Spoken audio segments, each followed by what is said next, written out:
Voilà, donc je voulais vous parler de Gaming Web 3. Moi, j'ai surtout passé ma semaine à tester du Gaming Web 3 sur le store d'Epic Games, sur Ultra. Notamment pourquoi? Parce que j'ai commencé à entreprendre mon rôle d'ambassadeur encore plus à cœur chez Ultra en leur disant, bon bah les gars, votre jeu, quand est-ce qu'il arrive sur Ultra? Quand est-ce qu'il est disponible? Donc déjà, Shrapnel, qui a un jeu de tir, m'annonce que si on achète l'Early Access chez eux, on pourra à partir de décembre, pardon, jouer au jeu. Il faut savoir que l'Early Access le plus bas est à 20 balles, donc ça va pour un jeu vidéo. Et accessoirement, avec votre Early Access, vous avez accès à des jetons Shrap, pas énormément, mais il y a des petits jetons qui vont avec. Donc moi, j'y jouerai. En tout cas, j'y jouerai en live et dans une émission YouTube. Donc voilà pour Shrapnel. Mais on a également pas mal de jeux qui sont disponibles depuis peu. Je pense à Torque Drift qui, pour le moment, c'est un peu léger, il y a que le mode garage, mais c'est développé par un gros studio de jeux vidéo et ça va être un jeu qui visuellement est à la hauteur des jeux qu'on a l'habitude de voir. Donc on n'est pas sur un jeu tout moche. Dans le mode garage, c'est assez joli, hein, honnêtement. Donc pour le moment, on peut juste personnaliser le véhicule,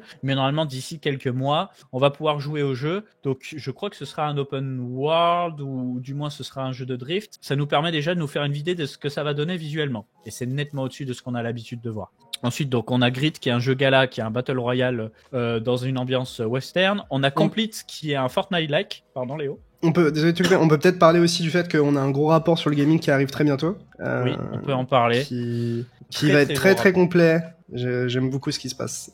Ouais, franchement. Je sais pas si tu veux en parler très succinctement. Je vais en parler. En fait, l'idée de ce rapport, à la base, je voulais faire un rapport quand même assez chargé sur la crypto. Et après, avec Léon, on a dit non, on va faire un très très gros rapport qui parle d'absolument tout. Et quand je vous dis tout, c'est qu'est-ce que c'est le marché du jeu vidéo aujourd'hui, de l'e-sport, du pari? Qu'est-ce que c'est le marché Web3 de demain? Quelles sont les solutions blockchain? Critique de tokenomics, les différents jeux qui sont sortis, les différents jeux qui vont sortir, les jeux qui sont gratuits, dans un rapport complet et ensuite exporté dans un format vidéo. Comme ça, vous aurez une vision absolument macro du marché Web3 parce que ça fait quand même très longtemps que je l'analyse de mon côté. Donc, je vais vous délivrer ce contenu-là. Il sera disponible dans un premier temps en exclusivité sur le club, puis plus tard pour tout le monde. Vous inquiétez pas, ceux qui payent et qui veulent profiter de l'exclusivité, eh bien, vous êtes les bienvenus dans le club. Et ceux qui veulent pas payer, vous l'aurez aussi. Donc, ça va être une nouvelle chose pour nous. Et d'ailleurs, on a contacté des gens qui sont assez importants dans l'écosystème du gaming Web3 pour commenter ce rapport et apporter leur valeur aussi. On vous donne pas les noms, par contre. Voilà, ce que je tenais à vous dire, c'est que oui, les jeux Web3 actuellement, c'est pas League of Legends, c'est pas Counter-Strike, c'est pas Call of Duty, c'est sûr. Après, il y a 1 voire 2 zéros en moins dans le budget de développement et beaucoup moins de temps de développement aussi, des moins grosses équipes, bref. Mais quand on sait ce que c'était le gaming Web3 il y a ne serait-ce que 2 ans et ce qu'on a maintenant, il y a quand même une évolution qui est assez importante à noter. Et moi, je suis très heureux de voir ce marché évoluer. Notamment, j'ai pu tester Star Atlas en 4K sur mon PC dans ma dernière vidéo sur ma chaîne Capet Crypto que je vous laisse en description. Star Atlas est vraiment, c'est grave. Je m'attendais pas à ça. Alors pour le moment, c'est. Moi, je m'attendais à un truc nul. Hein. Ouais, mais là, gros, c'est vraiment choquant. C'est beau, ça tourne bien. Alors, c'est une démo, c'est pas encore le jeu final. Mais quand on sait ce que Star Citizen a fait en 10 ans, là, on parle de 3-4 ans de développement, je crois, c'est hyper rassurant. Hein. Moi, j'ai été choqué. Et attends, j'avance. Quand je conduis le véhicule, en plus, je branche la manette, elle marche nickel.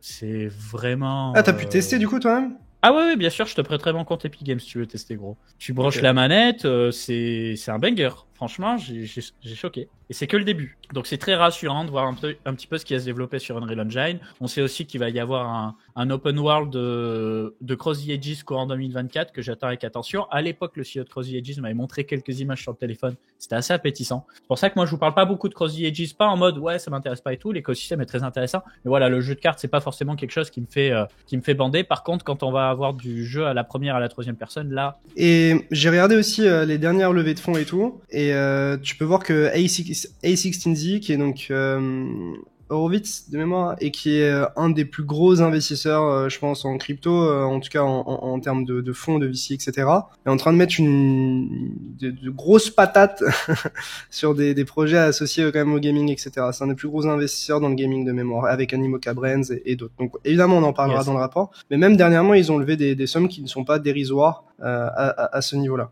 Et d'ailleurs, je pense qu'on fera un rapport complet.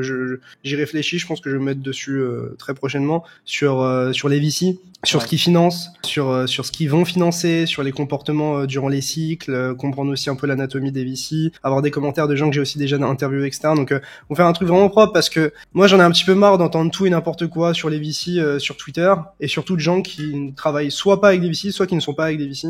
Et je pense que ce sera aussi l'occasion de parler de ça parce qu'au final, c'est les gros sous et c'est ceux qui sont derrière la plupart des gros projets et c'est une bonne chose et une mauvaise chose à la fois dans certains cas. Donc, Je continue sur le gaming web 3. Donc cette fois, je parle de Mars 4. Alors précision, l'article Mars 4 était sponsorisé, le trade était sponsorisé. Le placement sur ce live l'est pas, mais ça me fait plaisir de vous parler de gaming web 3. Moi, j'avais aussi bossé avec eux en perso pour Ultra. Qu'est-ce que c'est Mars 4? C'est un jeu de survie sur Mars qui est disponible en solo et en multi. Donc, pour le moment, il est en cours de développement. Il y a une logique de NFT, une logique de token, mais le jeu est gratuit. Vous pouvez le tester soit sur Ultra, que je vous laisse en description sur mes chaînes perso, soit directement sur le site, on en parle sur le trade, donc vous pouvez le tester, ça tourne sur Unreal Engine 5, et pour ceux qui veulent comprendre un petit peu le gameplay, on l'explique. Dans ma vidéo, je vous montre un petit peu comment crafter des ressources, comment se chauffer, comment récupérer de l'énergie pour pouvoir crafter, etc., etc., pour comprendre les bases. Il va être multijoueur, donc l'expérience multijoueur, je l'ai pas encore testé, mais là c'est pareil, c'est toujours pareil,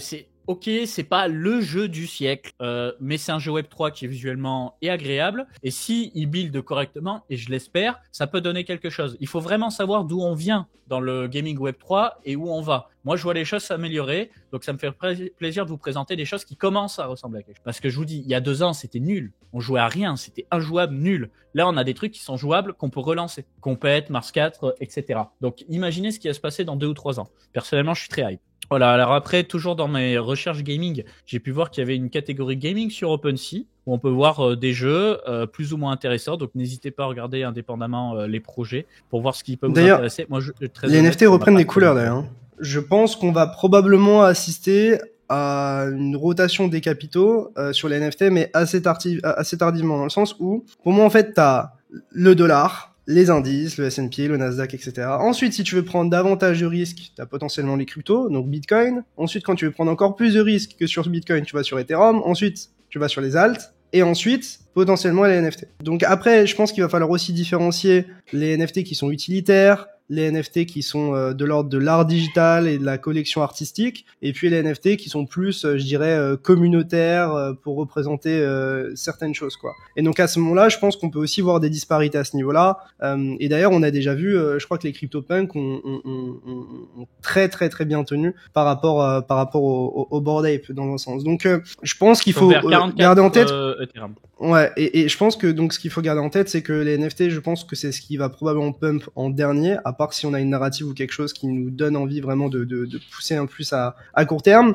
Et surtout que je pense qu'on aura davantage d'envie d'investir dans les NFT, en tout cas les gens ou l'écosystème aura davantage envie de s'impliquer dans les NFT, à partir du moment où on saura plus ou moins qu'on est en bull run et que les gens chercheront à prendre encore plus de risques. Je pense qu'on est dans une phase actuellement où les gens cherchent à maximiser leur certitude et leur conviction dans certains actifs, dans certaines cryptos, comme Bitcoin, comme Ethereum, et quand ils seront plus à même de se dire ok, le marché haussier, j'ai déjà fait une chier de gains et de profits et j'ai envie de jouer davantage et prendre plus de risques, à ce moment-là, c'est le moment où ils dirigeront davantage sur les altcoins et aussi sur les NFT. Donc moi, c'est un petit peu ma vision là-dessus. Je pense pas qu'on va faire plus 4000% sur les 6 prochains mois. Je pense qu'on va probablement stagner ou peut-être monter un petit peu en fonction de comment ça se dessine. Mais je pense qu'on a déjà évacué beaucoup de gens de l'écosystème NFT. Je pense qu'il y a beaucoup de gens qui voulaient sortir, qui ont vendu. Je pense qu'il y a des gens qui voulaient farmer les airdrop Blur aussi, qui ont été pas mal impliqués aussi dans tout le volume, qui sont en train d'être un peu moins présents ou un petit peu moins nombreux. Et donc voilà. Et d'ailleurs, j'ai regardé des données sur DeFi Llama et d'autres sites de ce style-là, et ils montraient qu'il y avait, pour eux en tout cas, c'est comme ça qu'ils traitent la donnée, qu'il y a environ 30 à 35% du volume de Blur qui est du wash trading. Donc qui est de l'ordre probablement du farming d'airdrop. Et que aujourd'hui, Blur a quelque chose comme 50 ou 60% des parts de marché. Merci beaucoup. Si tu as bien aimé cette vidéo condensée, sache qu'elle est extraite de notre chaîne YouTube Coin Academy. Du coup, si tu veux voir l'interview complète, je te laisse cliquer sur la miniature dans l'outro ou alors tu peux passer tout simplement par le lien dans la description.